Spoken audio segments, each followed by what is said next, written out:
სამშობლო ქვეყნად ერთადერთია, ვითესამება ღმერთი ერთია. სადასვენია უფლის ქორთია, სადაც ნიდათა ძვაცალაგია.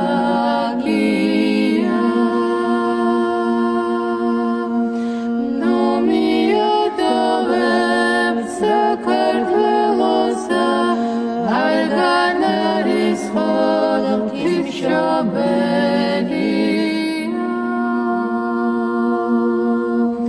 კაცისა დაიბადები, ღმრთისა კუთხე